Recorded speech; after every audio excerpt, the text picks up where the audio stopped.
Hello दोस्तों, how are you? कैसे हो आप सब? तो आज हम फिर एक मैं नया टॉपिक लेके आया हूँ। टॉपिक किससे संबंधित है? वेरी इंपॉर्टेंट क्वेश्चन है जर्नल साइंस के। ये क्वेश्चंस मैंने काफ़ी बुकों के अध्ययन करने के बाद पीडीएफ तैयार किया गया है। ये वन लाइनर क्वेश्चन है। इसका पार्ट फर्स्ट पहले बन चुका है ना? तो जाके उस पार्ट को आप देख लें, है ना। ये जो क्वेश्चंस मैं पढ़ा रहा हूँ या समझा रहा हूँ, ये क्वेश्चंस आपको जर्नल साइंस के लिए बहुत ही हेल्पफुल है। इससे बाहर क्वेश्चंस एक भी नहीं जाएगा। अभी तो इसका पार्ट सेकंड है, इससे पहले मैंने पार्ट फर्स्ट बनाया था। अभी इसके 5-7 पार्ट बनेंगे, इससे अगला पार्ट थर्ड आएगा। तो इसलिए आप मेरे चैनल पर नए हो तो चैनल को सब्सक्राइब कर लेना, बेल आइकन ज़रूर दबा लेना, जिससे उस वीडियो का नोटिफिकेशन आप तक पहुंच जाए, जिससे मैं जो नया वीडियो बनाऊं। तो चलो वीडियो को स्टार्ट करते हैं बिना टाइम को वेस्ट किए। तो इसके अंदर पहला क्वेश्चन अब आता है, लैम्पर्ट नियम किससे संबंधित है? जो लैम्पर्ट का नियम है वो किससे संबंधित है? वो संबंधित किससे है? प्रतिदीप्ति से संबंधित। किससे संबंधित है? प्रतिदीप्ति से संबंधित। प्रतिदीप्ति क्या है, मैं एक बार ये भी बता देता हूँ। जैसे फॉर एग्जाम्पल यहाँ पे कोई सोर्स है, क्या है? कोई सोर्स है और यहाँ पे कोई ह्यूमन खड़ा है, आदमी खड़ा है। तो यहाँ पे कुछ चमकती हुई कोई चीज़ दिखाए, तो चमकती हुई चीज़ की जो रेडिएशन है, जो लाइट है, वो यहाँ तक कितनी रेडिएशन इस ह्यूमन तक पहुँच रही है, उसे हम क्या बोलते हैं? प्रतिदीप्ति बोलते हैं। क्या बोलते हैं? प्रतिदीप्ति बोलते हैं। इसका अदर एग्जाम्पल भी बता देता हूँ कि जैसे अपनी एलईडी या ट्यूबलाइट होती हैं, पहले जो ट्यूबलाइट आती थी उसको हम ऑफ करने के बाद भी वो कुछ देर तक क्या होती है? ऑन रहती है, जलती हुई दिखाई देती है। वो भी एक प्रतिदीप्ति का एग्जाम्पल होता है। इतनी बात समझ में आ गई होगी। अगला दूसरा क्वेश्चन है, आवर्धन लेंस वास्तव में क्या होता है? आवर्धन जो लेंस होता है वास्तव में क्या होता है? तो वो एक प्रकार का उत्तर लेंस होता है। जो आवर्धन लेंस होगा वो किस प्रकार का लेंस होता है? एक प्रकार का उत्तर लेंस होता है। मीन्स क्या हुआ? उत्तर लेंस को ही हम आवर्धक लेंस कहा जाता है। इतनी बात समझ में आ गई। अगला क्वेश्चन है, आइंस्टीन के E बराबर mc² समीकरण में C घोतक है। मतलब एक आइंस्टीन साइंटिस्ट थे, उसने एक इक्वेशन दी थी प्रकाश की, तो E बराबर mc²। क्या दी थी? E बराबर mc² क्या दी थी? उन्होंने एक इक्वेशन दी थी। तो इसमें पूछ रहा है कि जो ये C है ये किसको शो करता है? तो ये C किसको शो करता है? ये C शो करता है प्रकाश के वेग को। और प्रकाश का वेग कितना होता है? 3.8 मल्टीप्लाई 10⁻⁸ मीटर प्रति सेकंड होता है। सॉरी, 3 मल्टीप्लाई 10⁻⁻8 प्रति मीटर प्रति सेकंड होता है। ठीक है। अगला क्वेश्चन है, सोडियम वाष्प लैंप, एक मिनट रुको। अगला क्वेश्चन क्या था?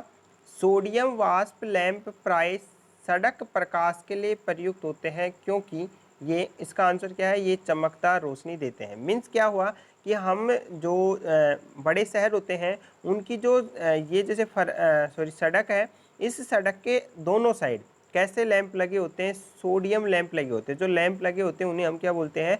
सोडियम लैंप लगे होते हैं। ये क्यों लगे होते हैं? क्योंकि ये अच्छे चमकदार रोशनी देते हैं, इसलिए ये क्या होते हैं?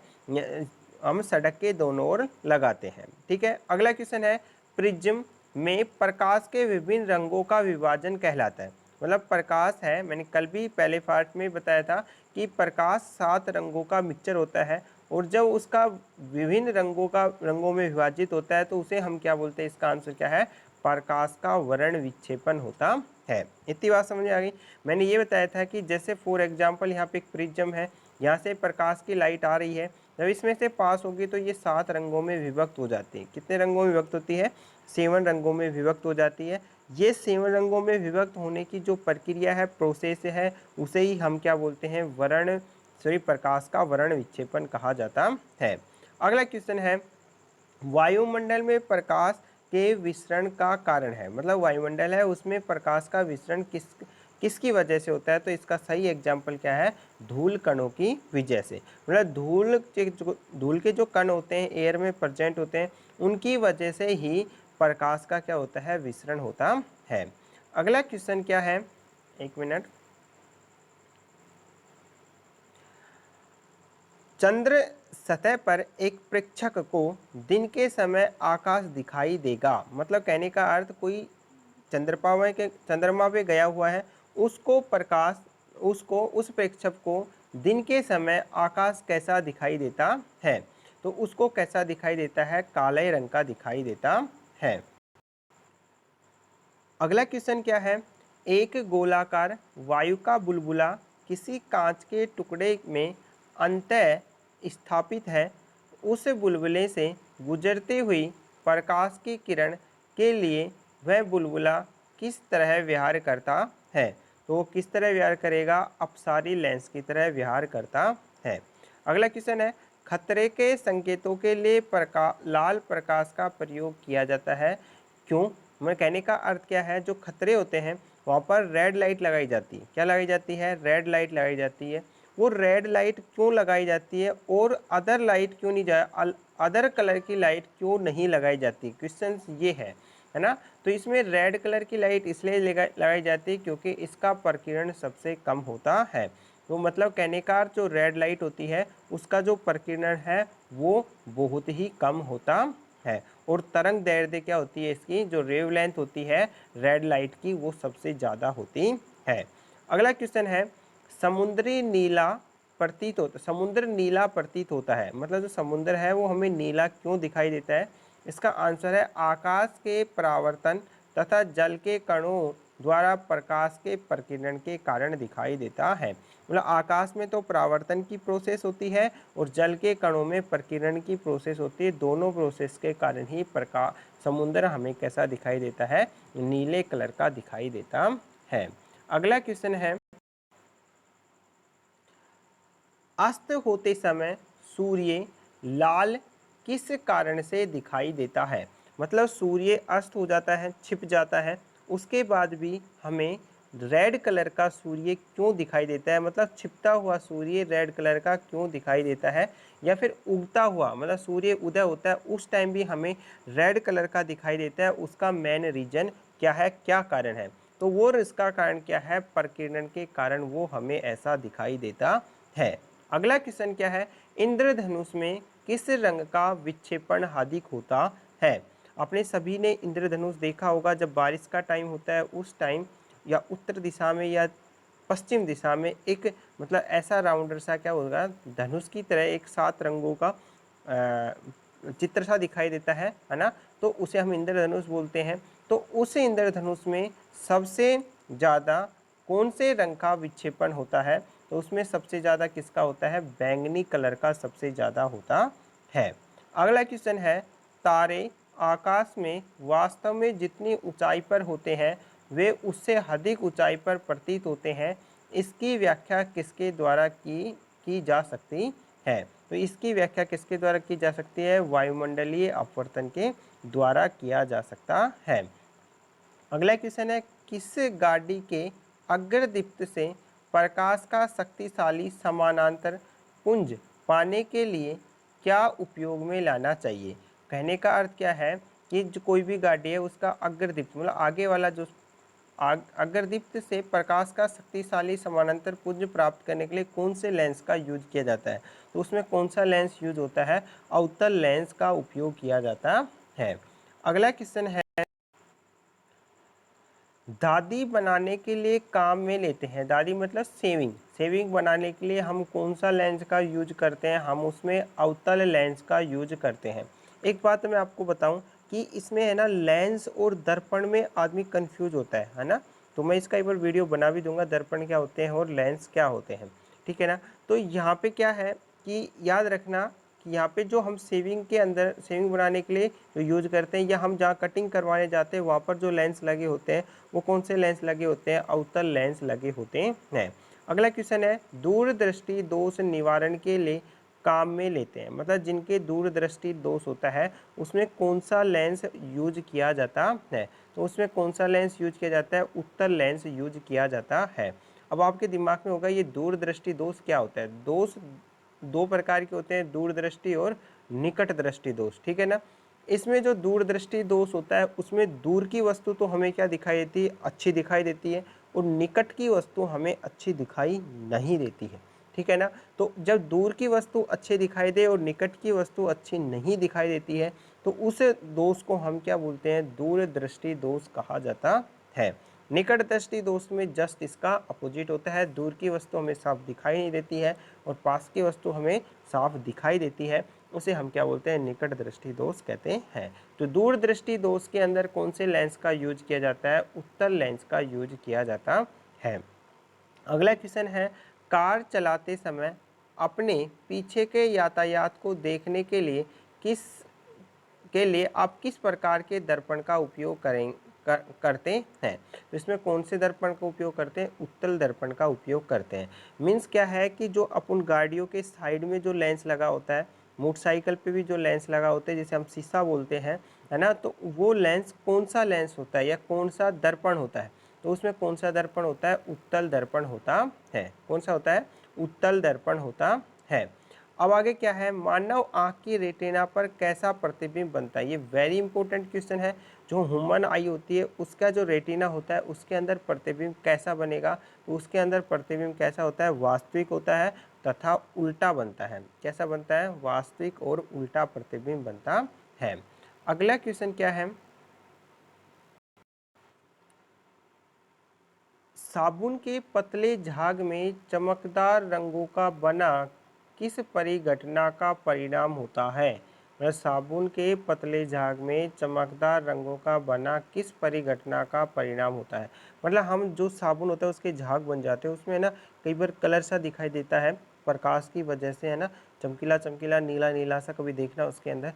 तो वो जो किस परिघटना को प्रदर्शित करता है, वो किस परिघटना को करता है, बहुलित, परावर्तन और व्यतिकरण को क्या करता है, वो प्रदर्शित करता है। आपको मैं फिजिक्स के टॉपिक समझाऊंगा, व्यतिकरण क्या होता है, परावर्तन क्या होता है, अपवर्तन क्या हो, ये मैं इसके वीडियो बनाऊंगा। इसलिए आप चैनल पर नए हो तो चैनल को सब्सक्राइब कर लेना। मैं अपनी तरफ से अच्छे कॉन्टेक्ट दूंगा, है ना, जिससे आपको अच्छा सा समझ में आएगा, ठीक है ना। तो अगला क्वेश्चन क्या है, ये वेरी इंपॉर्टेंट क्वेश्चन है, इनको अच्छे से पढ़ के जाना, बार बार वीडियो देख लेना, जिससे आपको डेली वीडियो देखोगे तो आपको रूटीन में आ जाएंगे, डेली का डेली एक वीडियो देखो, याद भी हो जाएंगे। अगला क्वेश्चन है, कार में दृश्य अवलोकन के लिए किस प्रकार के शीशे का प्रयोग होता है। तो ये क्या है, उत्तल दर्पण का प्रयोग होता है। यदि एक निकट दृष्टिग्रस्त नेत्र का सुदूर बिंदु 200 मीटर है तो लेंस की क्षमता कितनी होगी, तो 0.5 डेबाई होगी या डायोप्टर होगी, सॉरी डायोप्टर होगी। ये वेरी इंपॉर्टेंट क्वेश्चन है। अगला, ईएनटी डॉक्टरों द्वारा प्रयोग में किए जाने वाला हेड मिरर का प्रकार होता है। मतलब कहने का डॉक्टर जो ईएनटी जो डॉक्टर होते हैं उसके पास जो हेड मिरर होता है वो उसके अंदर कौन सा लेंस लगा होता है, तो उसके अंदर कौन सा लेंस लगा होता है, अवतल लेंस लगा होता है। अगला क्वेश्चन है, नेत्रदान में दाता की आंख के किस हिस्से को रोपित किया जाता है। तो उसमें से जब हम आंख को दान करते हैं तो उसके कौन से हिस्से को लेते हैं, उसमें कॉर्निया को लिया जाता है। किसको लिया जाता है, कॉर्निया होता है उसको लिया जाता है, बस वही उसके लिए इम्पोर्टेंट होता है। अगला क्वेश्चन क्या है,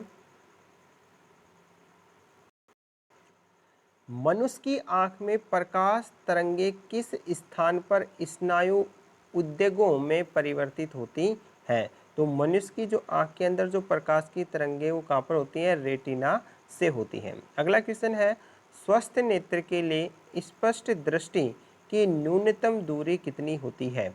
मतलब जो पास की वस्तु होती है ना, पास का दिखाई देता है, वो मिनिमम कितनी दूरी होती है और दूर की कितनी होती है, ठीक है ना। तो पास की कितनी होती है, वो होता है उसका मान होता है 25 सेंटीमीटर होता है। ये वेरी इंपॉर्टेंट है। ये क्वेश्चन स्टेनोग्राफर के अंदर का जो एग्जाम हुआ था अभी 2021 के अंदर, उसके अंदर भी आया था ये क्वेश्चन, ठीक है।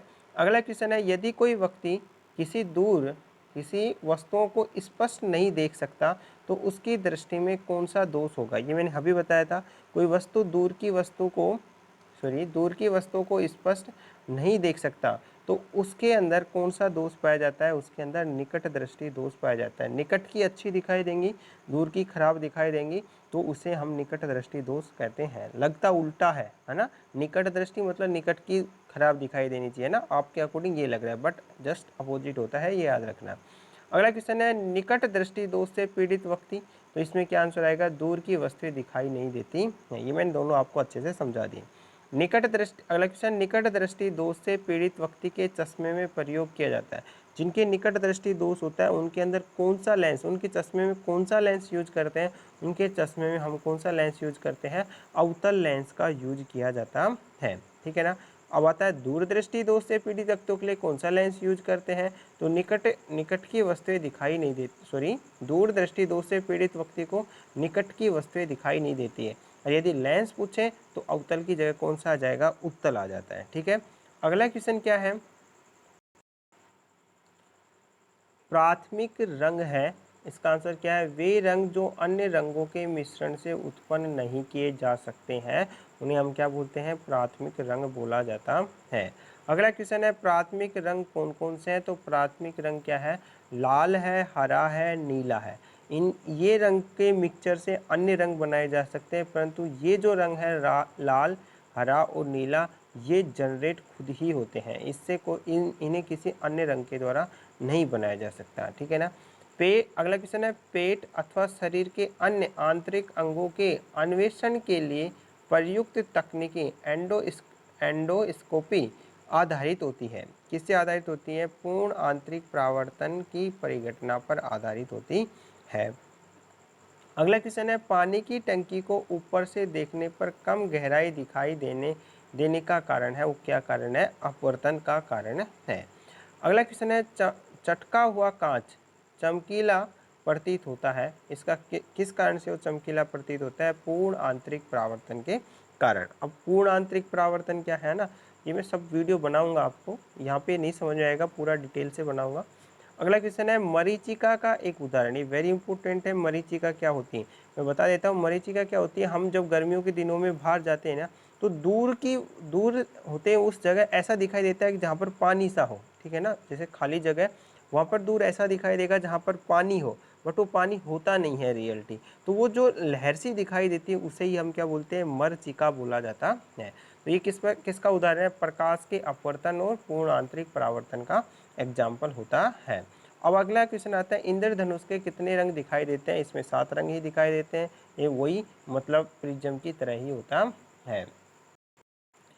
अगला क्वेश्चन है, हीरा चमकदार दिखाई देता है, हीरा चमकदार क्यों दिखाई देता है, सामूहिक आंतरिक परावर्तन के कारण हीरा हमें चमकदार दिखाई देता है।